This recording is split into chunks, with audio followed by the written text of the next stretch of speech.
Hello everyone, welcome to my channel online GS by Diwakar. यहाँ पे हम लोग यूजीसी नेट और यूपीएचसीएससी की जो 10 एमसीक्यूज़ की सीरीज़ चल रही थी उसमें 4 पार्ट आप लोगों ने देख लिया था और ये 5वां पार्ट है। और इस पूरे पार्ट से आप ये मान के चलिए कुल टोटल 10 प्रश्न तो हैं, लेकिन इससे लगभग आपके 40 से 50 प्रश्नों के मटेरियल यहाँ पे डिस्क्रिप्शन में कराए जाएंगे, यानी जो एक्सप्लेन किया जाएगा तो उससे आपको लगभग 40 से 50 प्रश्न आपको यहाँ से पूरा कंप्लीट हो जाएगा।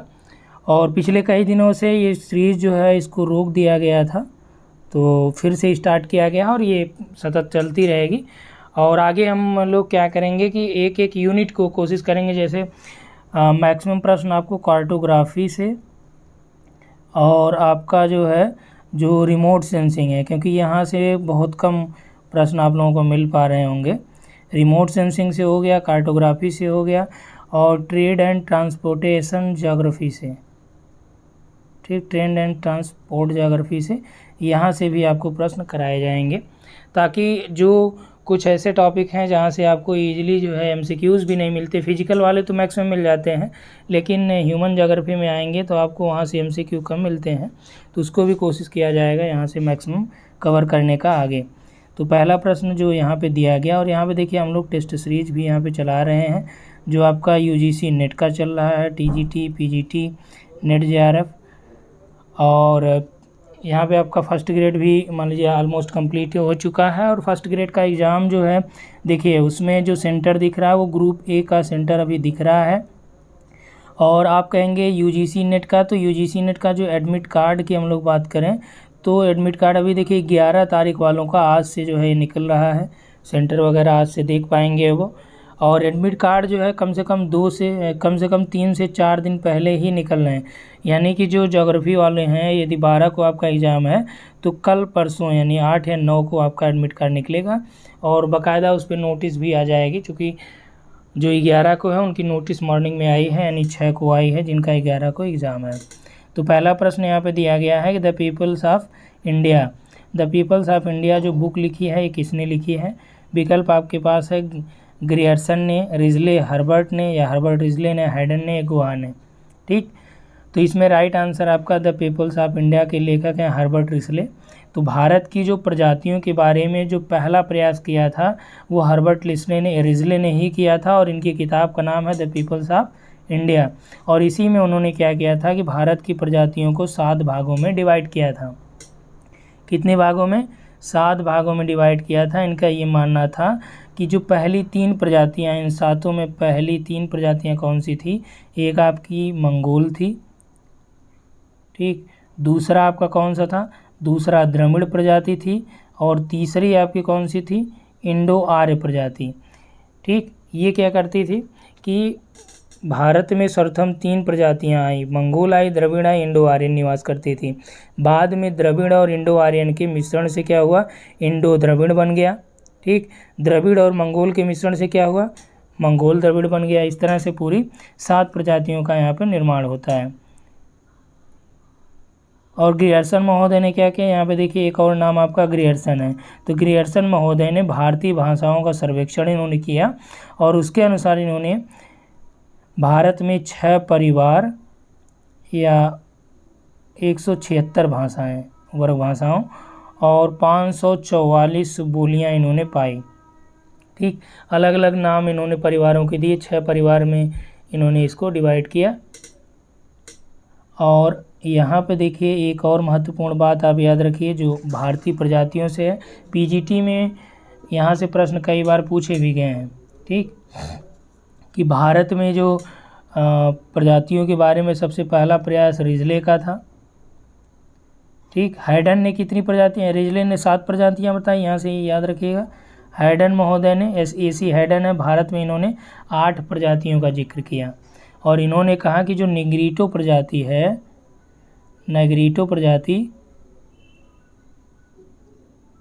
नेग्रिटो ये आपका क्या है? ये सबसे प्राचीनतम प्रजाति है, और इसके कुछ शेष जो है कहाँ पे बचे हुए हैं? अंडमान निकोबार में है। ठीक, यानी कुछ प्रजातियां इसकी जो बची हैं वो अंडमान निकोबार में पाई जाती हैं। क्लियर हुआ यहाँ तक? हमने क्या बताया आपको, द पीपल्स ऑफ इंडिया के लेखक हर्बर्ट रिजले हैं। रिजले ने 7 भागों में डिवाइड किया प्रजातियों को। सबसे पहली 3 प्रजातियों को उन्होंने मंगोल, द्रविड़ और इंडो आर्य को उन्होंने ये कहा कि भारत में निवास करते हैं। बाद में इसी से मिक्सअप होकर 7 प्रजातियों का निर्माण हुआ। ठीक, ग्रियर्सन ने क्या कहा, 6 परिवार या वर्ग की भाषाओं को लगभग इन्होंने 176 भाषाएं और 544 बोलियों के बारे में इन्होंने बताया। किसने? ग्रियर्सन ने। हेडन महोदय ने 8 प्रजातियों का जिक्र किया भारत के संदर्भ में। और BS गुहा ने जो भारत का प्रजातियों का वर्गीकरण किया था 1931 में BS गुहा ने भारतीय प्रजातियों का वर्गीकरण किया था। ठीक, यहाँ तक क्लियर हुआ। अब यहाँ पे कुछ किताबों के नाम और जान लीजिए। पीपल्स ऑफ इंडिया आपने देखा किसकी है, रिजले की है। The races and cultures of India, the races and culture of India, इसके लेखक कौन है? इसके लेखक है मजुमदार जी। ठीक, इसके लेखक कौन है? RC मजुमदार। और इसमें उन्होंने क्या कहा कि जो इन्होंने जनजातियों का वर्गीकरण किया था ये आर्थिक स्तर पे किया था। जैसे इन्होंने आखेटक खाद्य संग्रहण जनजातियों का अलग नाम दिया, स्थानांतरित कृषिशील जनजातियों का अलग, और ऐसी जनजातियां जो अस्थायी पशुपालक करती है। देखिए परीक्षाओं में पूछी जाते हैं, याद रखिए। मजुमदार की बुक का नाम the races and culture of India, और इसमें उन्होंने जनजातियों को आर्थिक स्तर पे बात कही और इन्होंने इसमें अलग अलग प्रजातियों का वर्गीकरण अलग अलग रूपों में कहा। पहले इन्होंने एक तो आखेटक वाले में, आखेटक का मतलब जो शिकार करके जीवन यापन करती हैं। दूसरा उन्होंने स्थानांतरणशील कृषि यानी झूम कृषि जो करती हैं। और तीसरा जो अस्थायी कृषक हैं यानी पशुपालक जनजातियाँ। ठीक, पशुपालक जनजातियाँ, इसमें इन्होंने जैसे असम को इन्होंने लिया, भारत के संदर्भ में इन्होंने बात कही थी। तो असम में इन्होंने कहा कि जो कुकी जनजाति है ये क्या है, आखेटक है। नागा या गारो जो जनजातियाँ वहाँ पाई जाती हैं ये स्थानांतरणशील कृषि करती हैं। मणिपुरी जो जनजाति है पशुपालक जनजाति है। इस तरह से इन्होंने कई जनजातियों के नाम बताए, जैसे भील हैं, भील और गोंड, ये जनजातियाँ क्या हैं, ये पशुपालक हैं, अस्थायी कृषक हैं। जबकि गारो हो गया, करेवा हो गया, भुइयाँ है, खखार है, नागा है, असुर है। ठीक, ये सब जनजातियाँ कैसी हैं, ये स्थानांतरणशील कृषि करती हैं। जबकि कुकी हो गया, राजी, कोया, जवांग, कोयनका, नगा, बिरहोर, ये सारी जनजातियाँ क्या करती हैं, ये आखेटक हैं। तो यहाँ तक क्लियर हुआ आपका, मजुमदार के बारे में आपने जाना। ठीक, और यहाँ पे देखिए आपका, देखिए दूसरा यहाँ पे दिया भी गया, हमने दूसरा जो प्रश्न बनाया the races and culture of India किसने लिखा है, तो अभी आ गया आपका RC मजुमदार। और यहाँ पे इन्होंने आर्थिक स्तरों का उल्लेख किया और ये हो चुका है मजुमदार, इसमें आपका राइट आंसर होगा। ठीक, अब यहाँ पे देखिए कुछ और प्रजातियों के बारे में कुछ और डिटेल में हम लोग देख लेते हैं। प्रजातियों में जो प्रवास कटिबंध सिद्धांत, यहाँ पे देखिए प्रवास कटिबंध सिद्धांत किसने दिया, तो ये टेलर महोदय ने दिया था। किसने दिया था, ग्रिफिथ टेलर ने दिया था। कौन सा, प्रवास कटिबंध सिद्धांत जो है ये ग्रिफिथ टेलर ने दिया था, यानी माइग्रेशन जोन थ्योरी। ठीक, और किस आधार पे इन्होंने दिया था, नासी सूचकांक, नासा सूचकांक और सीरस्य सूचकांक, इन दोनों के आधार पे इन्होंने प्रजातियों का वर्गीकरण किया और इन्होंने 7 प्रकार बताएं। अब देखिए इसमें क्या होता है कि UGC नेट में कई बार आपसे प्रश्न पूछे गए हैं और उसमें विकल्प में 7 नहीं देता है। ठीक, आपको विकल्प में 5-6 मिलेंगे, 3-4 मिल सकते हैं। यदि 7 मिलेगा 7 लगाएंगे, नहीं तो कई बार उत्तर आपका यहाँ से UGC नेट ने 5 माना था। किसका, कि टेलर ने जो प्रवास कटिबंध, टेलर ने प्रजातियों का वर्गीकरण किया, ये कितने भागों में, ये 7 भागों में किया, लेकिन UGC मानता है 5। ठीक, तो यहाँ पे आप ये ध्यान रखिएगा। और इसी में ब्लूमबर्ग ने भी कोशिश किया था। और प्रजातियों के वर्गीकरण के बारे में जो यहाँ पे आपका प्रजाति हैं, प्रजाति के वर्गीकरण के बारे में पहला प्रयास किसने किया था, ये कैरोलस लिनियस महोदय हैं। ठीक, सर्वप्रथम प्रयास किसने किया था, लिनियस ने किया था। और लिनियस ने 4 महाद्वीपों में 4 प्रजातियों का वर्गीकरण किया था, तो इसको आप याद रखिएगा। और उसके बाद किसने दूसरा प्रयास जो है ब्लूमबर्ग ने किया था। ब्लूमबर्ग ने प्रजातियों के वर्गीकरण का दूसरा प्रयास किया था। इसने Caucasus, Mongolian, Ethiopian, American, Malayan यानी 5 प्रजातियों के बारे में बताई। लिनियस ने 4 प्रजातियों की बात कही। टेलर महोदय ने 7 प्रजातियों की बात कही। ठीक, यहाँ तक क्लियर हुआ। और यहाँ पे देखिए कुछ प्रजातियों के जो उद्गम की हम लोग बात कर लेते हैं इसमें, कि कुछ लोग ये कहते हैं कि प्रजातियों का उद्गम कहाँ पे हुआ, मध्य एशिया में, कहाँ पे, किसने कहा। तो टेलर महोदय ने क्या कहा, जो प्रजाति यानी मानव या मानव प्रजातियाँ इनका जो उद्गम हुआ, ठीक, तो ये कहाँ पे हुआ। तो मानव उद्गम के बारे में टेलर ने कहा कि मानव का उद्गम जो है मध्य एशिया में हुआ था। कहाँ हुआ था, मध्य एशिया में हुआ था। गैब्रो महोदय ने क्या माना था, गैब्रो ने कहा नहीं, मध्य एशिया में नहीं बल्कि मानव का उद्गम कहाँ पे हुआ, तिब्बत के पहाड़ों में हुआ था। कीथ महोदय ने क्या माना, कीथ ने ये कहा कि नहीं, मानव का उद्गम जो है न तो तिब्बत में न तो मध्य एशिया में बल्कि अफ्रीका में हुआ था। किसने माना, कीथ ने माना। और ऑसबर्न ने क्या माना था, ये महत्वपूर्ण है और पूछा गया है। ठीक, ऑसबर्न ने क्या माना, ऑसबर्न ने तिब्बत और मंगोलिया को मानव का उद्गम माना। कहाँ माना, तिब्बत और मंगोलिया को। ठीक, तिब्बत और मंगोलिया को ऑसबर्न ने मानव के उद्गम क्षेत्र को माना। और इनकी एक किताब है, याद रखिएगा, man of the old stone age. Osborne की किताब का नाम क्या है, man of the old stone age. ठीक, ये ऑसबर्न की किताब, ऑसबर्न ने तिब्बत और मंगोलिया में माना। और प्री हिस्टोरिक इंडिया जो बुक है ये पंचानन मित्र की है और इन्होंने निग्राइड और ऑस्ट्रेलॉइड को मूल रूप से भारत के अंतर्गत माना था। तो यहाँ तक क्लियर हुआ। ठीक, तो प्रजातियों के बारे में मैक्सिमम जो इन्फॉर्मेशन थी वो यहाँ से आपका क्लियर हो गया। और गिफिट टेलर का एक परिभाषा याद रखिएगा प्रजातियों के संदर्भ में। टेलर ने ये कहा था कि मानव प्रजाति जो है, मानव प्रजाति ये क्या करती है, ये नस्ल को प्रकट करती है, नस्ल को प्रकट करती है, न कि सभ्यता को। ठीक, मानव प्रजाति क्या करती है, नस्ल को प्रकट करती है, न कि सभ्यता को प्रकट करती है। किसने कहा था, ये टेलर ने कहा था। क्लियर हुआ यहाँ तक। हाइडन ने जो है कितने भागों में डिवाइड किया था, भारतीय प्रजातियों के बारे में हाइडन महोदय ने 8 बताए थे। और हाइडन ने जो वर्गीकरण किया था मानव के बारे में, और इनकी पुस्तक है रेसेस ऑफ मैन, ये भी याद रखिए। देखिए ये किसकी है, मजुमदार की है, ये आपका रिजले की है। और रेसेस ऑफ मैन ये बुक किसकी है, ये है हाइडन की। और हाइडन ने इसमें क्या किया था कि जो मानव प्रजाति का वर्गीकरण था उसमें इन्होंने केस के आधार पर मानव प्रजातियों के वर्गीकरण की बात कही थी। ठीक, इन्होंने ओलोट्रिची, सिमोट्रिची और लियोट्रिची 3 तरह की बातें कही। कि लियोट्रिची का मतलब ये इन्होंने बताया कि जो सीधे बाल हों, जैसे मंगोल प्रजाति के। याद रखिए, यहाँ से चलिए हम वर्गीकरण इसका भी करा देते हैं क्योंकि ये कई बार आपसे प्रश्न पूछे गए हैं। हाइडन ने कौन सा लिखा था, रेसेस ऑफ मैन बुक इन्होंने लिखा। इसमें इन्होंने 3 बातें कही।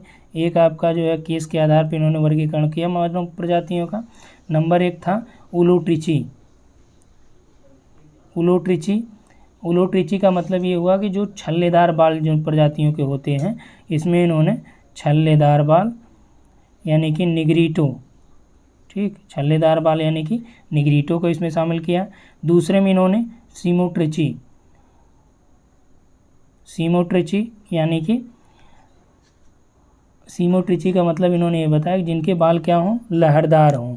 तो लहरदार बाल वालों को इन्होंने कहा सीमोट्रिची वाली प्रजाति हैं, जिसमें ऑस्ट्रेलियन प्रजाति हो गई, काकेशियन प्रजाति हो गई। इसमें आपका क्या है, लहरदार बाल। इसमें आपका काकेशस प्रजाति हो गई, मेडिटेरेनियन भूमध्य सागरीय प्रजाति हो गई। और श्रीलंका में आपका बिद्दा है, ये जनजाति ये भी आपका, या पूर्वी द्वीप समूह में जो सकाई और सिमांग है, यानी इंडोनेशिया और मलेशिया वाली सकाई सिमांग, ये भी क्या है, ये भी आपकी सीमोट्रिची हैं, यानी लहरदार बाल इनके होते हैं। ठीक। और तीसरा इन्होंने बताया लियोट्रिची, तीसरा बताया क्या, लियोट्रिची, लियोट्रिची। ठीक। लियोट्रिची में इन्होंने बताया कि सीधे बाल, बाल क्या होती हैं प्रजाति के, सीधे होती है। ये प्रजातियाँ कौन सी होती हैं, ये आपकी मंगोल प्रजातियाँ होती हैं। क्लियर हुआ। हाइडन का वर्गीकरण भी आपने यहाँ से समझ लिया कि इसके आधार पे इन्होंने किया था। और टेलर का आपने देखा कि उन्होंने नासा सूचकांक और सीरस सूचकांक के आधार पे वर्गीकरण किया था। ठीक। तो दोनों प्रश्नों से काफ़ी आपका प्रजातियों का मैक्सिमम वर्गीकरण यहाँ से आपका क्या हुआ, क्लियर हो गया। चलिए अब आगे देखते हैं हम लोग। अगला प्रश्न है, क्वेश्चन नंबर 3 है कि उत्तरी अमेरिका में निम्न में से कौन सा हिमयुग पाया जाता है। उत्तरी अमेरिका में हिमयुग पाया जाता है, कौन से पाए जाते हैं। तो 4 हिमयुग आपने सुना था। ठीक, 4 हिमयुग आपने सुना था, और वो कहाँ का था, यूरोप का था। हिमयुग जो है यूरोप का था, जिसमें आपने देखा था गुंज, मिंडल, रिस और उर्म। ठीक, गुंज, मिंडल, रिस और उर्म, ये क्या थे, ये आपके 4 हिमयुग थे जो यूरोप में कहे गए, बताए गए, पाए गए। ठीक, जो भी आप कह सकें।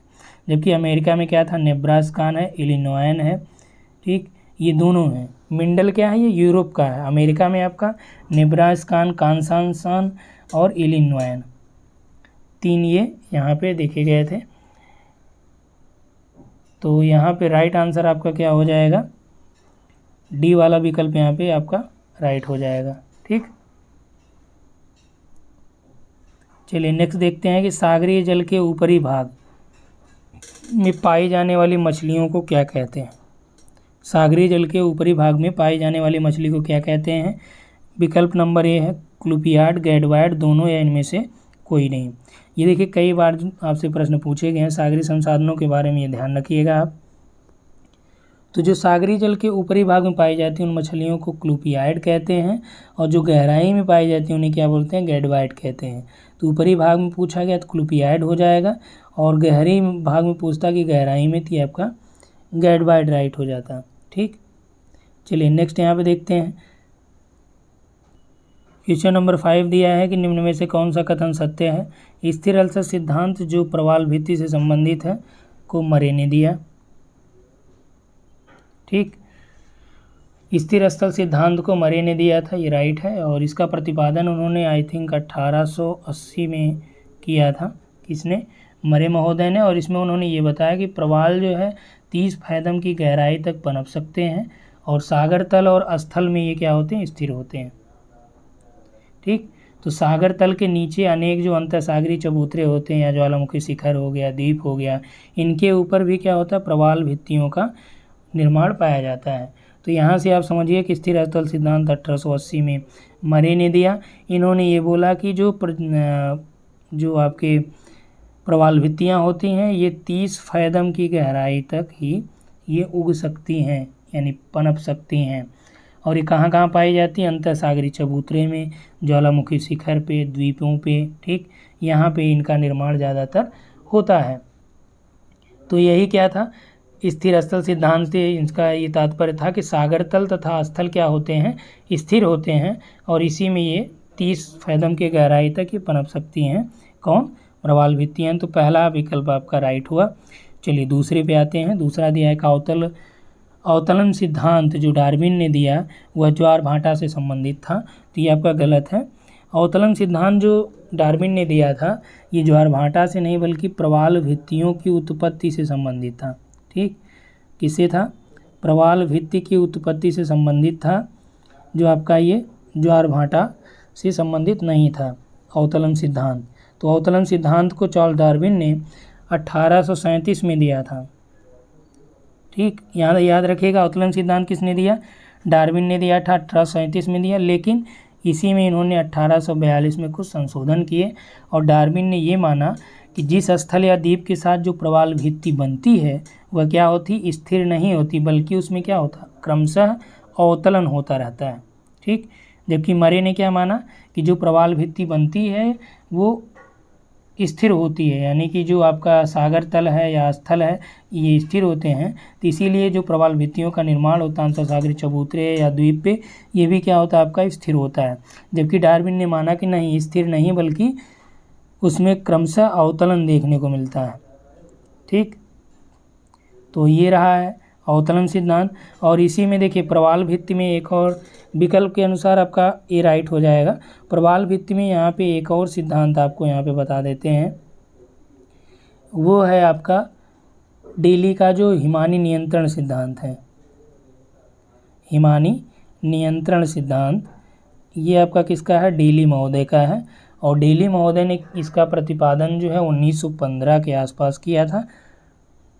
तो ये परीक्षाओं में कई बार आपसे पूछे गए हैं कि डेली ने अपने सिद्धांत का प्रतिपादन कब किया, 15 में किया था। इनका क्या मानना था, इन्होंने ये बताया हिमानी नियंत्रण के सिद्धांत के अंतर्गत कि जो हिमकाल के दौरान यानी प्लीस्टोसीन हिमकाल के समय सागरीय जल के जो बर्फ़ में बदल जाने के कारण यानी हिम के रूप में बदल जाने के कारण सागर तल में लगभग 33 से लेकर 38 फैदम का अवनमन हो गया। और इसकी वजह से क्या हुआ, जो प्रवाल थे, जो प्रवाल पाए जा रहे थे, उनकी क्या हुई, मृत्यु हुई। यानी वो प्रवाल जो है तापमान में अवनमन के कारण जो है, यानी तापमान में गिरावट के कारण जो प्रवाल भित्तियाँ थी वो क्या हुई, समाप्त हो चुकी थी। हालांकि जो चौड़े चबूतरे पर अवरोधक प्रवाल भित्ति थी यह एटॉल था, उनका धीरे धीरे निर्माण चालू हुआ, लैगूनों में ये पाई गई। हालांकि एक और संकल्पना यहाँ से आपका जन्म लेती है जो डेविस की थी। ठीक, डार्विन तो आपने पढ़ ही लिया, अब डेविस के बारे में थोड़ा सा जान लीजिए। डेविस ने जो है 1914 से 18 के आसपास, डेविस ने 14 से 18 के आसपास इन्होंने प्रवाल भित्तियों के निर्माण के लिए प्राचीन सिद्धांत जो अवतलन सिद्धांत था उसको इन्होंने दोबारा से बताया और उसके अनेक भौतिक प्रमाण भी प्रस्तुत किए। ठीक, किसने, डेविस ने। अब आपसे यहाँ से प्रश्न बन सकता है कि डार्विन के अवतलन सिद्धांत को किसने पुनर्जीवित किया, तो किसने किया, डेविस महोदय ने किया। क्लियर हुआ। और इसने क्या क्या प्रमाण बताया, डेविस के अनुसार क्या था, तो डेविस के अनुसार प्रवाल का निर्माण जो है अवतलित होते हुए स्थल के साथ ही होता है, क्योंकि उसके सहारे क्लिफ का निर्माण नहीं होता है, यानी क्लिफ जो है उसके सहारे नहीं मिलते हैं। तो डेविस ने डार्विन के पुराने सिद्धांत को ही नए प्रमाण के आधार पर पुष्ट करने का प्रयास किया था। डेविस ने ये भी माना कि जो लैगून है, लैगूनों का छिछलापन उनमें अवसादों के लगातार निक्षेपण का परिणाम होता है। ठीक, तो यहाँ से आपको क्या मिला, डार्विन का अवतलन सिद्धांत मिला, मरे का स्थिर स्थल सिद्धांत मिला, डेली का हिमानी नियंत्रण सिद्धांत मिला और डेविस का पुनर्जीवित अवतलन सिद्धांत आप कह सकते हैं इसे मिला, डेविस का। ठीक, तो यदि आपसे प्रश्न दे कि अवतलन सिद्धांत से संबंधित कौन है और विकल्प में आपका डेविस भी रहे, डार्विन भी रहे और कहीं आपको दोनों का ऑप्शन दिया रहे तो आप दोनों क्लिक करेंगे। लेकिन यदि आपका डेविस और डार्विन दोनों दिया रहे तो आप क्या लगाएंगे, अवतलन सिद्धांत में डार्विन को फोकस करेंगे, क्योंकि डार्विन ने पहले इसके बारे में बात बताई थी। कब बताई थी, 1842 में। हालांकि 37 में इन्होंने कहा था, लेकिन पुनः उसका इन्होंने संशोधन कर दिया था। ठीक, तो ये टोटल बातें हो गई प्रवाल भित्तियों की। प्रवाल भित्तियों के बारे में कुछ और इन्फॉर्मेशन कलेक्ट कर लीजिए। प्रवाल भित्ति, इनकी दशाएं क्या होती हैं निर्माण की। ठीक, तो प्रवाल भित्तियाँ क्या होती हैं, ये उष्णकटिबंधीय सागरों में पाई जाती हैं। चलिए एक तरफ से यहाँ पे थोड़ा सा इसको जूम कर देते हैं ताकि एक जगह यहाँ पे आपका साफ हो जाए। अब यहाँ से समझिएगा प्रवाल भित्ति की उत्पत्ति की दशाएं कौन सी, कहाँ कहाँ पे पाई जाती हैं। लगभग ये 25 डिग्री या 30 डिग्री के आसपास जो उत्तरी और दक्षिण अक्षांशों के बीच में जो है महाद्वीप या द्वीप के तटों के सहारे जो है इनका निर्माण पाया जाता है। प्रवालों को क्या बोलते हैं, इसे rain forest of the ocean कहते हैं, सामुद्रिक वर्षा वन भी कहते हैं इसे। सामुद्रिक वर्षा वन के नाम से किसे जानते हैं, प्रवालों के को जानते हैं। और उष्णकटिबंधीय वर्षा वनों की तुलना में अधिक जैव विविधता इसमें पाई जाती है। यदि आपको विकल्प में दे कि सर्वाधिक जैव विविधता किसमें पाई जाती है तो आप क्या लगाएंगे, विकल्प में आपका उष्णकटिबंधीय सदाबहार वन रहे, प्रवाल भी रहें तो आप क्या लगाएंगे, प्रवाल को लगाएंगे कि सर्वाधिक जैव विविधता पाई जाती है। ठीक, सर्वाधिक जैव विविधता इसी में पाई जाएगी, किसमें, प्रवालों में। यदि आपका विकल्प में प्रवाल न रहे तो क्या लगाएंगे, उष्णकटिबंधीय सदाबहार वर्षा वन। क्लियर हुआ। उत्पत्ति की दशाओं की हम लोग बात कर रहे थे, तो ये आपका कहाँ पे पाया जाता है, मैक्सिमम उष्णकटिबंधीय महासागरों में पाया जाएगा। ठीक, इनके जीवित रहने का जो टेम्परेचर है, तापक्रम लगभग 20 से 21 के आसपास होता है। कितनी गहराई में ये पाए जाते हैं, 200 से लगभग 250 फीट के आसपास जो है। यदि इससे ज़्यादा गहराई होगी तो ये मर जाएंगे, क्योंकि इसके बाद क्या होता है, क्यों मर जाते हैं, क्योंकि इसके बाद सूर्य का प्रकाश जो प्रविष्ट नहीं हो पाता। तो जनरली इनकी जो दशाएं हैं 200 मीटर आप आदर्श दशा के रूप में इसे प्रस्तुत कर सकते हैं, क्योंकि वहाँ पे सूर्य का प्रकाश पहुँचेगा नहीं तो ये इनकी मृत्यु हो जाती है। और प्रवालों के विकास के लिए अवसाद मुक्त स्वच्छ जल होना चाहिए, स्वच्छ जल होना चाहिए। ठीक, और ये जल कैसा हो, अवसाद रहित हो, क्योंकि अवसाद रहेगा तो अवसाद उस पर जम जाएगा, वो सांस वगैरह नहीं ले पाएंगे, तब भी मर जाएंगे, उसके मुख बंद हो जाएंगे ना, मर जाते हैं। लवणता भी ज़्यादा नहीं होनी चाहिए, और लवणता कितनी होनी चाहिए, लगभग 27 से लेके 30 परमिल के आसपास लवणता होनी चाहिए। ठीक, बहुत ज़्यादा इसमें लवणता नहीं होनी चाहिए। हालांकि चूना इनका प्रमुख भोजन होता है, लेकिन उतना ज़्यादा ये नहीं होना चाहिए जिससे उनको हानि हो। ठीक, और पूर्ण रूप से स्वच्छ, जो स्वच्छ जल यहाँ पे है ये पूर्ण रूप से स्वच्छ नहीं होना चाहिए, क्योंकि पूर्ण रूप से स्वच्छ जल रहेगा तो क्या होगा, ये उनके लिए हानिकारक है। इसीलिए एक रीज़न आपको यहाँ से देखिए मिलेगा कि पूर्ण रूप से जो स्वच्छ जल है प्रवालों के लिए हानिकारक होता है, इसीलिए नदियों के मुहाने पर प्रवाल ज़्यादातर नहीं देखने को मिलते हैं। ठीक, प्रवाल बहुत कम पाए जाते हैं नदियों के मुहाने पर।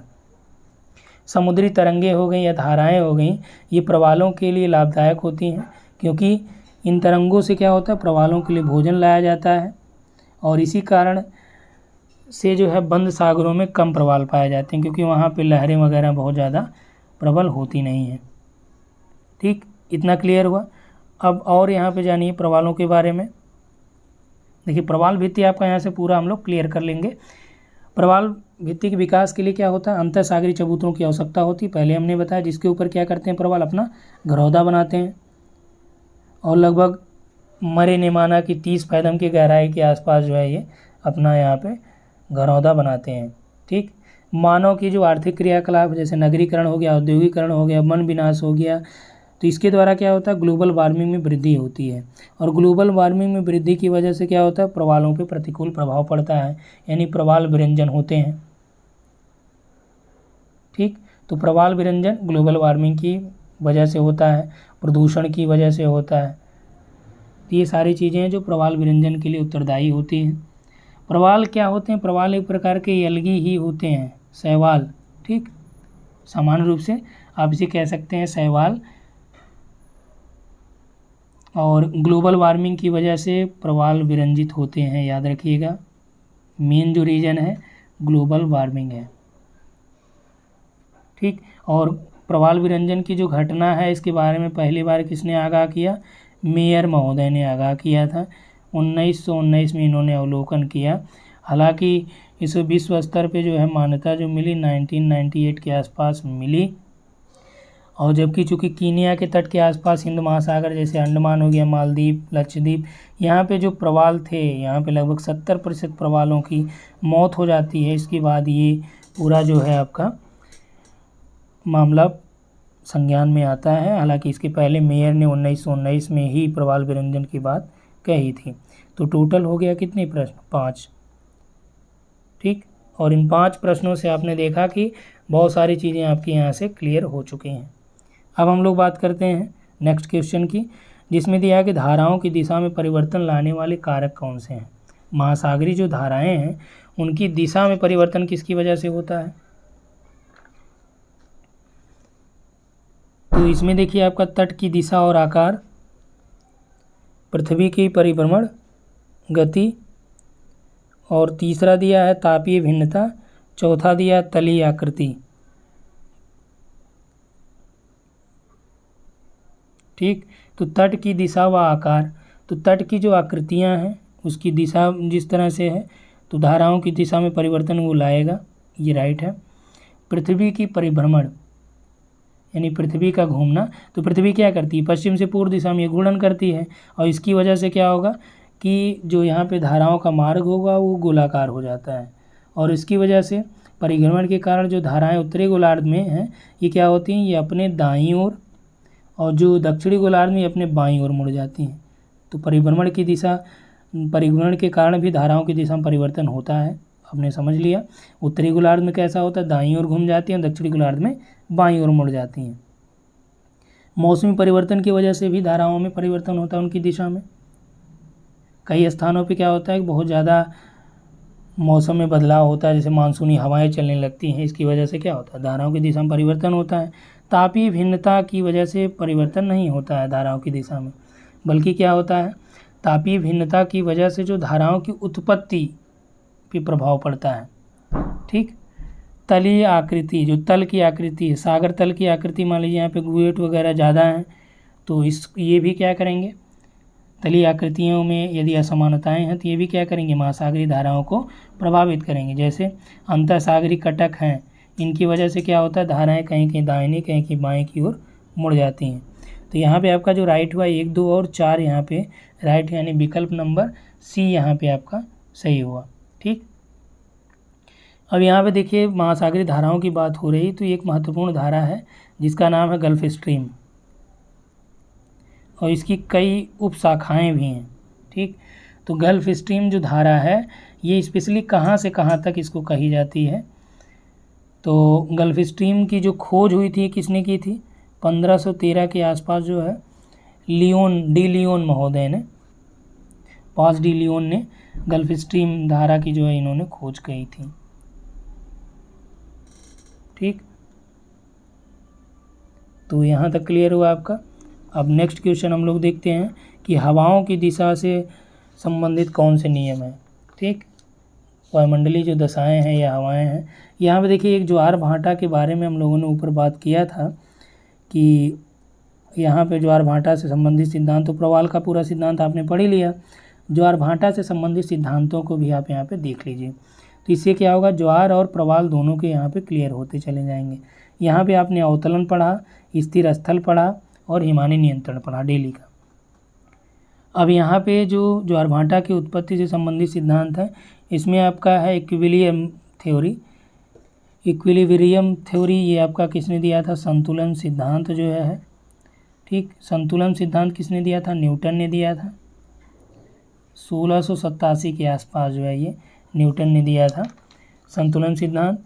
और ज्वार भाटा से संबंधित एक है आपका प्रगामी तरंग सिद्धांत। प्रगामी तरंग सिद्धांत यानी प्रोग्रेसिव वेव थ्योरी, ये विलियम वेविल ने दिया था, विलियम विल ने दिया था क्या, प्रगामी तरंग सिद्धांत। ठीक, और इसी को जो है नहर सिद्धांत की संज्ञा किसने दी थी, एयरी ने दी थी। नहर सिद्धांत किसने कहा था, इसे एयरी महोदय ने कहा था। ठीक, जीबी एयरी उनका पूरा नाम था, जिन्होंने ये जो प्रोग्रेसिव वेव थ्योरी है इसको इन्होंने कैनाल थ्योरी के नाम से भी कहा। और एक और सिद्धांत है जो आपका ज्वार भाटा से है, ये है स्थैतिक तरंग सिद्धांत। क्या है, स्थैतिक तरंग सिद्धांत, इसको इंग्लिश में क्या कहते हैं, स्टेशनरी वेव थ्योरी। ठीक, ये हैरिस ने दिया था, स्टेशनरी वेव थ्योरी जो है ये हैरिस ने दिया था। ठीक, उसके बाद देखिए हवाओं से संबंधित जो नियम हैं, ये कौन कौन से नियम हैं यहाँ पे आपके, तो कोरियालिस बल है, फेरल है, बाइसबेल्ट का नियम है। तो ये सभी जो नियम हैं ये हवाओं की दिशा से संबंधित हैं। और यहाँ पे देखिए अगला जो दिया गया m = a - o divide by o, सूत्र में यदि m का मान धनात्मक आए तो निम्न में से क्या सत्य है। ठीक, तो ये डाल्टन महोदय ने दिया था, तो डाल्टन का ये फार्मूला है। और इसमें आपका जो जनसंख्या न्यून है, जनाधिक्य है, और जनसंख्या अनुकूलतम जनसंख्या, इनमें से कोई नहीं। ठीक, तो यहाँ दिया कि यदि m का मान धनात्मक आए, ठीक, तो धनात्मक आएगा तो जनसंख्या अधिक की बात कहेगी, यदि ऋणात्मक आ जाए तो जनसंख्या न्यून होगा, यदि m का मान 0 आएगा तो अनुकूलतम जनसंख्या को प्रदर्शित करेगा। तो ये किसका है? डाल्टन का सूत्र है अनुकूलतम जनसंख्या वाला। अगला है प्रवास में आचरण संबंधी सिद्धांत को किसने दिया था? तो प्रवास में जो आचरण संबंधी सिद्धांत है, ईएसली ने, वोल्पोर्ट ने, जिफ ने, इनमें से कोई नहीं। तो प्रवास में आचरण संबंधी सिद्धांत विलियम वोल्पोर्ट ने दिया था। ठीक, तो ये याद रखिएगा, ये बहुत रेयर में आपको देखने को मिलेगा कहीं कहीं। तो कुछ प्रश्न ऐसे इसमें शामिल किए गए हैं जो ईजिली आपको नहीं मिलेंगे, इसीलिए। तो यहाँ पे आपका प्रवास से संबंधित जो सिद्धांत है, इसमें आपका आचरण सिद्धांत किसने दिया है? वोल्पोर्ट महोदय ने दिया था। हैगरस्टैंड ने जो है क्षेत्रीय अंतर संबंधों का सिद्धांत दिया था। और ई.एस. ली ने जो है प्रवास की संख्या, धारा और विशेषताओं संबंधित परिकल्पनाओं के बारे में बात कही थी। ठीक, और प्रिंसिपल ऑफ लीस्ट एफर्ट जो है, प्रिंसिपल ऑफ लीस्ट एफर्ट किसने दिया था? जी.के. जिफ महोदय ने। प्रवास से संबंधित जो प्रिंसिपल ऑफ लीस्ट एफर्ट था, ये जी.के. जिफ महोदय ने दिया था। ठीक, अगला देखिए, यहाँ पे दिया है कि सर्वप्रथम मेगालोपोलिस शब्द। तो यहाँ पे प्रवास से संबंधित सिद्धांतों पे और भी हम लोग देख लेते हैं कि जैसे हमने ज्वारभाटा के पूरे सिद्धांत को बताया आपको, प्रवाल भित्ति से संबंधित सिद्धांतों की चर्चा की। अब यहाँ पे आप जो स्थानांतरण यानी कि प्रवास है, इसके बारे में जान लीजिए। आचरण संबंधी सिद्धांत किसने दिया? ये वोल्पोर्ट महोदय ने दिया। और theory of migration, theory of migration जो है, ये किसने दिया था? ये रेवेनस्टीन ने दिया था। किसने दिया था? रेवेनस्टीन ने दिया था। इनका एक शोध पत्र था, रिसर्च पेपर था, उसका नाम था द लॉ ऑफ माइग्रेशन। किसका था? ये रेवेनस्टीन का था। इसी में इन्होंने 1885 के आसपास जो है प्रवास से संबंधित सिद्धांत दिए थे, जिसको इन्होंने स्थानांतरण सिद्धांत कहा था। ठीक, और इसी को प्रवास को जो है आवासीय पुनर्वास किसने बताया? फ्लूर महोदय ने आवासीय पुनर्वास बताया था। रोशी ने क्या बोला? जीवन चक्र परिकल्पना। जीवन चक्र परिकल्पना जो है, ये रोशी महोदय ने बताया था। ठीक, किसने बताया? रोशी महोदय ने जीवन चक्र परिकल्पना बताया। और मोबिलिटी ट्रांजिशन मॉडल प्रवास से संबंधित है। गतिशीलता संक्रमण, गतिशीलता संक्रमण सिद्धांत जो है किसने दिया? जेलिंस्की ने दिया। किसने दिया? जेलिंस्की महोदय ने दिया। और स्टुअर्ट महोदय ने क्या किया था? स्टुअर्ट महोदय ने जनसंख्या के स्थानांतरण को न्यूटन के गुरुत्वाकर्षण नियम के साथ समाकृतिक संबंध स्थापित किए, और बाद में इन्होंने इसे ग्रेविटी नाम दिया था, ग्रेविटी मॉडल। तो ग्रेविटी मॉडल जो है रॉयली का भी है। ठीक, याद रखिएगा, ग्रेविटी मॉडल रायली ने भी दिया था, रायली ने भी, लेकिन इसके पहले स्टुअर्ट महोदय ने इस पर बात कही थी। यदि विकल्प में आए कि स्टुअर्ट और रायली दोनों, तो स्टुअर्ट को फॉलो करिएगा। Principle of least effort GK. GIF का है, ये हमने बता ही दिया है। इंटरविनिंग अपॉर्चुनिटी जो है, ये आपका स्टॉफर का है, यानी आर्थिक शुभ अवसरों की संख्या, ये भी प्रवास से संबंधित था। हैगरस्टैंड का जो है क्षेत्रीय अंतर संबंध का सिद्धांत है, ये भी हो चुका है। तो टोटल प्रवास से संबंधित सिद्धांतों को भी हमने चर्चा कर लिया। अब आइए 10 नंबर पे देखिए, सर्वप्रथम मेगालोपोलिस शब्द का प्रयोग किसने किया था? प्रश्न है हमारे पास कि सर्वप्रथम मेगालोपोलिस शब्द का प्रयोग नगरीय विकास की चौथी अवस्था के लिए किसने किया था? तो मेगालोपोलिस यानी कि बृहद नगरीय प्रदेश। तो सर्वप्रथम मेगालोपोलिस शब्द का प्रयोग लुईस मम्फोर्ड महोदय ने किया था। कब किया था? 1938 में। किसके लिए किया था? नगरीय विकास की चौथी अवस्था के लिए इन्होंने इसका उपयोग किया। लेकिन जो वर्तमान में प्रचलित है, ये हैं जीन गाटमैन महोदय। यदि आपसे विकल्प में दे कि मेगालोपोलिस शब्द का प्रयोग किसने किया था, तो जीन गाटमैन लगाइएगा यदि विकल्प में रहे। यदि कहे कि नगरीय विकास की चौथी अवस्था के लिए, तो आप क्या लगाएंगे? लुईस मम्फोर्ड लगाएंगे। ठीक, तो लेकिन मेगालोपोलिस का वर्तमान अर्थ जीन गाटमैन ने, और इन्होंने कहाँ उपयोग किया था? यूएसए। संयुक्त राज्य अमेरिका का जो उत्तर पूर्वी समुद्र तटीय प्रदेश है उसके नामकरण के लिए इन्होंने मेगालोपोलिस शब्द का यूज किया था, जिसमें 4 करोड़ से अधिक जनसंख्या थी, जो पूरे देश की लगभग 20% के आसपास पॉपुलेशन वहाँ पे थी। ठीक। और मेगालोपोलिस को सन्नगर का एक विशाल रूप भी बताया जाता है, जिसमें निचला झील प्रदेश जैसे यूएसए वाला है, दक्षिणी कैलिफोर्निया हो गया, ये क्या है, ये मेगालोपोलिस है। ठीक।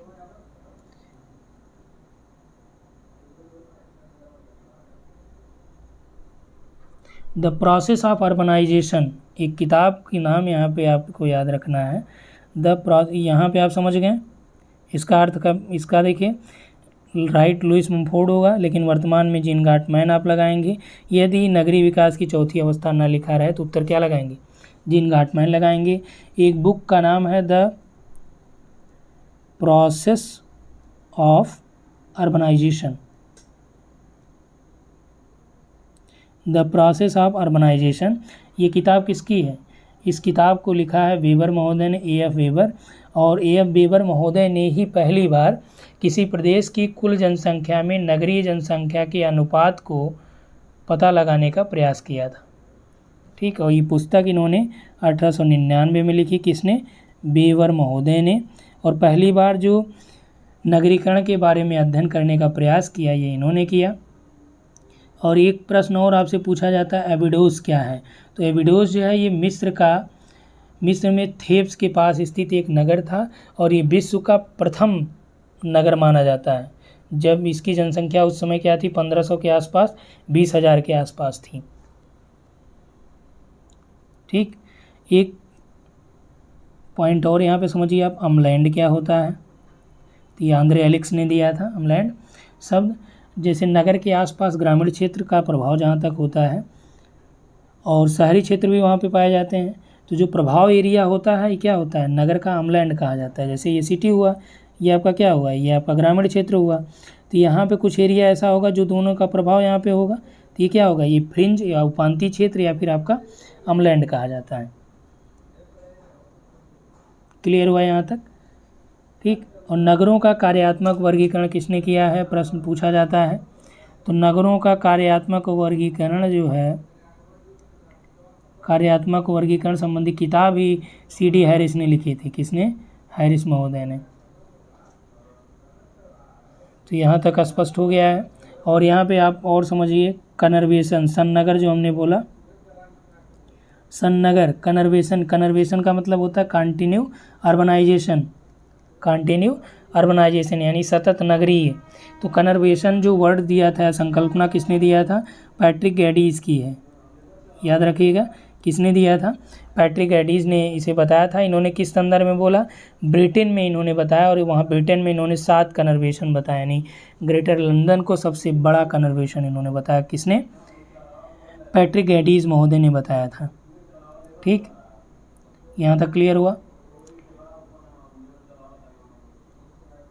तो किताबों को के बारे में भी हमने देख लिया। अब यहाँ से लुईस मम्फोर्ड का थोड़ा सा वर्गीकरण हम लोग देख लेते हैं नगरीय अवस्थाओं के बारे में, क्योंकि नगरीय अवस्थाओं के बारे में अध्ययन जो है पैट्रिक गैडीज ने भी किया था और लुईस मम्फोर्ड ने भी किया था। तो लुईस मम्फोर्ड की एक फेमस किताब है, उसको आप याद रखिएगा।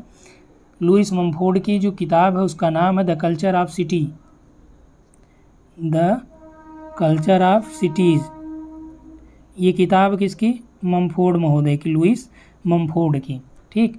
लुईस मम्फोर्ड ने क्या कहा था इसमें इन्होंने नगरों के 6 क्रम बताए थे, विकास के, नगरों के विकास के 6 क्रम की बात कही थी। ये कई बार आपसे प्रश्न पूछे गए हैं, चाहे आप असिस्टेंट प्रोफेसर देंगे, देखिए हरियाणा वगैरह में पूछे गए, यूपी में भी पूछे गए हैं। तो लुईस मम्फोर्ड ने नगरों के विकास के 6 क्रम बताएं, और क्रम याद रखिएगा। इन्होंने नंबर 1 बताया ईओपोलिस, क्या बताया था, ईओपोलिस बताया था। दूसरा इन्होंने पोलिस बताया था। तीसरा इन्होंने क्या बताया था, मेट्रोपोलिस बताया था, मेट्रोपोलिस। और चौथा जो क्रम इन्होंने बताया था ये था मेगालोपोलिस। और 5वें क्रम पे इन्होंने बताया था टायरेनोपोलिस, क्या बताया था, टायरेनोपोलिस। और लास्ट में इन्होंने बताया था नेक्रोपोलिस, नेक्रोपोलिस। ठीक, अब सबके बारे में थोड़ा सा जान लीजिए। ईओपोलिस क्या होता है? ये छोटा बाजार वाला यानी छोटा सा उद्योग केंद्र होता है, सबसे छोटा एरिया नगर। पोलिस क्या होता है? पोलिस अपने यहाँ जो कस्बे होते हैं, अब तहसील मान लीजिए, पोलिस हो जाएगा। ठीक, मेट्रोपोलिस क्या हो गया? मेट्रोपोलिस जो आपका प्रमुख विकसित शहर है, ये मेट्रोपोलिस हो जाएगा। और जो मेगालोपोलिस है, ठीक, ये क्या होता है? ये महानगर है, और इसे इन्होंने कहा था नगरीय विकास की चरम सीमा। मेगालोपोलिस क्या है? ये चरम सीमा है, और ये भी इसी तरह से प्रश्न पूछे गए हैं कि नगरीय विकास की चरम सीमा मम्फोर्ड ने क्या बताया था। तो आप क्या लगाएंगे? मेगालोपोलिस। और टायरेनोपोलिस जो 5वें नंबर का नगर है, तो टायरेनोपोलिस में क्या था कि टायरेनोपोलिस ये नगरीय विकास की ह्रासोन्मुख अवस्था है, यानी कि सबसे चरम पे मेगालोपोलिस आ जाता है, फिर घटने लगता है। तो टायरेनोपोलिस जो है ये नगरीय विकास की चरम अवस्था है। और नेक्रोपोलिस जो है ये आपका एकदम किसी भी शहर की एकदम बिगड़ी हुई अर्थव्यवस्था वाला शहर, कोई शहर हो जिसकी अर्थव्यवस्था एकदम चरमरा गई हो, तो उसे क्या बोलेंगे? उसे नेक्रोपोलिस बोलेंगे। समझिए, द कल्चर ऑफ सिटीज के लेखक लुइस मम्फोर्ड ने 1938 में नगरों के विकास के 6 क्रम की बात कही, जिसमें 1 नंबर पे ईओपोलिस, दूसरे पे पोलिस, तीसरे मेट्रोपोलिस, चौथे पे मेगालोपोलिस जो नगरीय विकास की चरम अवस्था थी, फिर आती है टायरेनोपोलिस जो नगरीय विकास की ह्रासोन्मुख अवस्था है, फिर आता है नेक्रोपोलिस जो अत्यंत बिगड़ी अर्थव्यवस्था को प्रदर्शित करता है। ठीक, क्लियर हुआ? चलिए नेक्स्ट हम लोग यहाँ पे देखते हैं नगरीय विकास की अवस्थाओं के बारे में हम लोग बात करें तो टेलर को काहे भूलें। टेलर ने भी इस बारे में बात किया था। टेलर की एक किताब थी geography in the 20th century, geography in the 20th century. ठीक, तो यहाँ से आप समझिएगा, बहुत स्पष्ट ये नहीं लिखा गया लेकिन मैं बोलता हुआ चल रहा हूँ तो इससे आप समझिएगा। और geography in the 20th century में ही ग्रिफिथ टेलर ने क्या किया था? 7 स्टेजेस बताए थे। टेलर ने क्या बोला? 7 स्टेजेस बताए। किस चीज़ के बताए थे? नगरीय विकास की अवस्था में 7 स्टेजेस इन्होंने बताए। और वो जैसे बच्चों की पैदाइश होती है तो उस समय जो स्थिति होती है वो उसी के अकॉर्डिंग इन्होंने बात कही थी। तो नंबर 1 इन्होंने बताया था पूर्व शैशवावस्था, जो सम इन्फेंटाइल स्टेज होती है, जैसे जहाँ पे जिस स्थान पे केवल सड़क हो, गली हो, ठीक, यानी कि इसे इन्होंने पूर्व शैशवावस्था, पहला इन्होंने क्या बताया? पूर्व शैशवावस्था टेलर ने बताया नंबर 1। दूसरा इन्होंने बताया शैशवावस्था। तीसरा इन्होंने क्या बताया? तीसरा बाल्या बताया, बाल्यावस्था।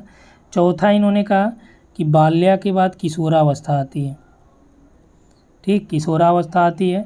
फिर 5वें पे ये आते हैं, तो 5वें पे इन्होंने कहा कि किशोरावस्था के बाद प्रौढ़ावस्था, यानी व्यक्ति क्या होता है? प्रौढ़ हो जाता है। प्रौढ़ के बाद जो उत्तर प्रौढ़ की बात इन्होंने कही थी, यानी लेट मेच्योर स्टेज। और लास्ट में क्या होता है? बूढ़ा हो जाता है बेचारा, वृद्धावस्था। ठीक, यानी कि सेनाइल एज।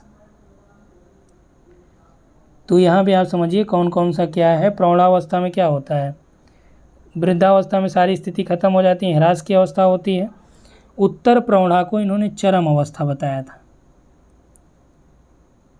उत्तर प्रौढ़ावस्था को टेलर ने बताया ये क्या है? ये नगर के क्लाइमेक्स स्टेज है। जैसे टोक्यो हो गया, न्यूयॉर्क, मुंबई, ये क्या है?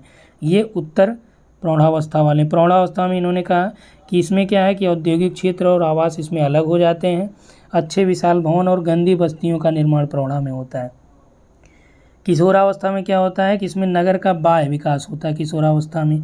और बाल्यावस्था में क्या होता है? नगरों में व्यापार क्षेत्र का विकास होता है बाल्यावस्था में। शैशवा में इन्होंने बताया कि सड़कों का ग्रिड बनने लगता है। और पूर्व शैशवावस्था में बताया कि यहाँ पे गली और सड़क नॉर्मली ईजिली यहाँ पे पाए जाते हैं। ठीक, 3 नगरीय विकास की अवस्थाएं भी हो गई। चलिए कुछ और यहाँ से देख लेते हैं। तो कुछ और में आपका देखिए नगरीय संरचना से संबंधित कुछ सिद्धांत हैं जो आपसे पूछे जाते हैं। नगरीय संरचना के सिद्धांत, नगरीय संरचना के संबंधित सिद्धांत हैं नगरों की आंतरिक संरचना के बारे में। ठीक, जिसमें आपका 1 नंबर पे कौन सा है? बर्गेस का जो संकेंद्रीय पेटी सिद्धांत, याद रखिएगा, इंग्लिश में इसको याद रखिएगा क्योंकि हिंदी में कई कई जगह कुछ और भी लिख के मिलेगा, तो यहाँ पे याद रखिएगा कॉन्सेंट्रिक जोन थ्योरी। ठीक, कॉन्सेंट्रिक जोन थ्योरी ये किसने दिया था? बर्गेस महोदय ने दिया था। और सेक्टर थ्योरी, और ये किससे संबंधित है? सब आपके नगरों की आंतरिक संरचना से संबंधित है। सेक्टर थ्योरी किसकी है? होमर हायट की है। ठीक, और इसमें एक और आपका है मल्टीपल न्यूक्लियाई मॉडल, बहुकेंद्रीय सिद्धांत। सेक्टर थ्योरी यानी खंड सिद्धांत, कॉन्सेंट्रिक थ्योरी यानी कि संकेंद्रीय वलय सिद्धांत, मल्टीपल न्यूक्लियाई थ्योरी ये किसकी है? मल्टीपल न्यूक्लियाई थ्योरी ये हैरिस की है, CD हैरिस और उलमैन है। ठीक, तो इसे क्या कहते हैं? इसे बहुकेंद्रीय सिद्धांत भी कहते हैं। ठीक, बहुकेंद्रीय सिद्धांत भी कहते हैं। ये आपका क्या हो गया? खंड सिद्धांत हो गया। ये आपका कॉन्सेंट्रिक जोन मॉडल यानी कि संकेंद्रीय वलय सिद्धांत हो गया। अब इसके बारे में आप लोग जो है डिटेल में देखेंगे ही। कुछ और यहाँ से समझ लीजिए, कृषि अवस्थापन सिद्धांत किसका है? कृषि स्थानीकरण सिद्धांत भी आप कह सकते हैं। ये वान थ्यूनिन का जो मॉडल है, और ये कब इन्होंने दिया? 1826 में दिया। क्रिस्टालर का क्या मॉडल है? क्रिस्टालर का मॉडल है केंद्र स्थल सिद्धांत। केंद्र स्थल सिद्धांत जो क्रिस्टालर ने दिया था, और ऑगस्टस लास ने इस सिद्धांत को अधिक वास्तविक और लचीला बनाया, यानी कि इसका इन्होंने आलोचना किया था। ठीक, फिलिब्रिक महोदय का कौन सा सिद्धांत है? फिलिब्रिक ने कौन सा सिद्धांत दिया था? फिलिब्रिक ने क्षेत्रीय कार्यात्मक संगठन का सिद्धांत दिया था, यानी नेस्टेड हायरार्की का। याद रखिएगा, नेस्टेड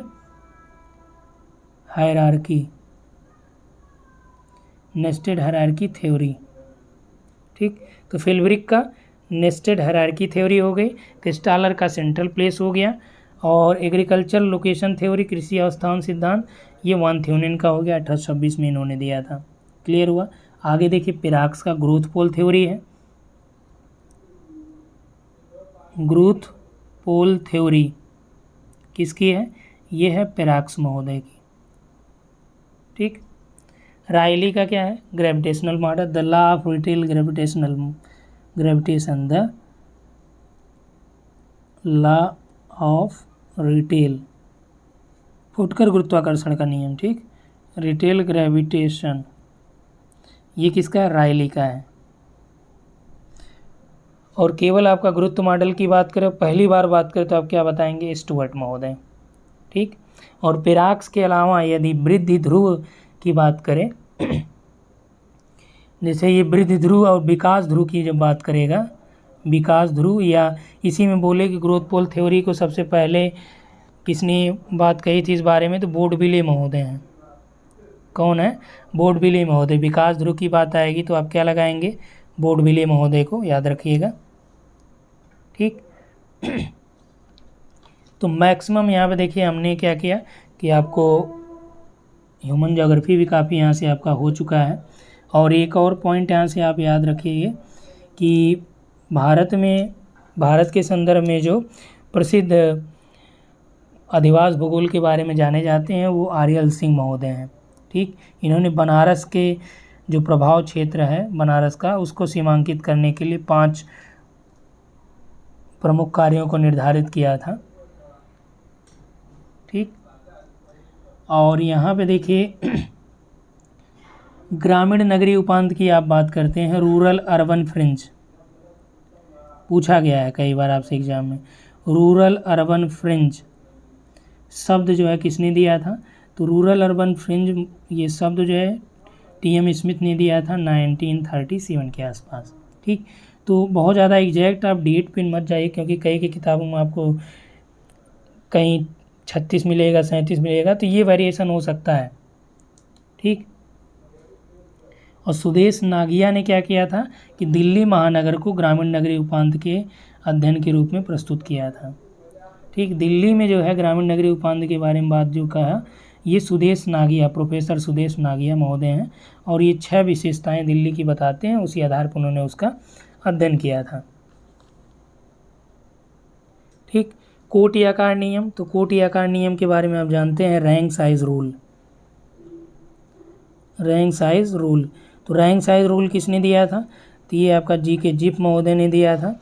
हालांकि यदि आपसे ये बात कहे कि सर्वप्रथम कोटि आकार नियम पे प्रकाश किसने डाला था, तो ये आप क्या लगाएंगे, आयरबैक। ये देखिए यूजीसी में आपसे पूछा गया है। ठीक, आयरबैक ने 1913 के आसपास इस बारे में बात कही थी। इससे संबंधित जिप्पी हैं, बेरी हैं, रेड्डी हैं। ठीक, ये सभी कोटि आकार नियम के अंतर्गत शामिल हैं। जीके जिप ने जो मॉडल दिया, ये लगभग 1949 के आसपास इन्होंने दिया था ये मॉडल, 49 के आसपास। तो 13 में ही आयरबैक ने इस बारे में बात कही थी, तो इसलिए आप इसको समझ लीजिए यहाँ पे। क्लियर हो गया? तो यहाँ पे हम लोग इतना ही बात करेंगे। आगे इसी तरह देखिए हम लोग आगे जो 10 प्रश्न होगा तो उसको भी इसी तरह से और ज़्यादा डिटेल में करेंगे। जैसे मिट्टी वगैरह पे आपसे प्रश्न यहाँ से नहीं कराए गए हैं, तो मृदा पे स्पेशली हम लोग भारत की मृदाएं और विश्व से संबंधित जो मृदाएं हैं उस पर आगे जो प्रश्न हम लोग करेंगे तो मृदा से संबंधित रहेगा उसमें, और साथ ही साथ उसमें थॉट से भी रहेगा। देखिए इसमें जोग्राफिकल थॉट के बहुत कम प्रश्न हैं, तो थॉट का अलग से उसमें हम लोग कराएंगे। तो यानी कि अगला जो होगा टॉपिक मिट्टी से और थॉट से होगा, तो इसको आप याद रखिएगा, जोग्राफिकल थॉट पे। ठीक, और आपका अभी कौन सा बचा है, कल्चरल और सोशल जोग्राफी, उस पर भी बहुत ज़्यादा मटेरियल आपको नहीं मिले हैं। पॉलिटिकल जोग्राफी पे हमने प्रैक्टिस करा ही दिया था, तो अभी बचा है आपका कल्चरल और सोशल जोग्राफी पे, उसको भी यहाँ पे प्रैक्टिस करा देंगे। तो इस वीडियो की आप पूरा देखिए, 1-2 बार और देखिए। यदि आपको प्रॉपर समझ में नहीं आ रहा है तो कम से कम 1-2 बार और देखिए। उससे क्या होगा कि जो थ्योरीज हमने बताया इसमें काफ़ी आपका यहाँ से क्लियर हो जाएगा, और यहाँ से एग्ज़ाम में निश्चित तौर पे आपसे पूछा जाएगा। तो इस वीडियो में इतना ही। Thanks for watching.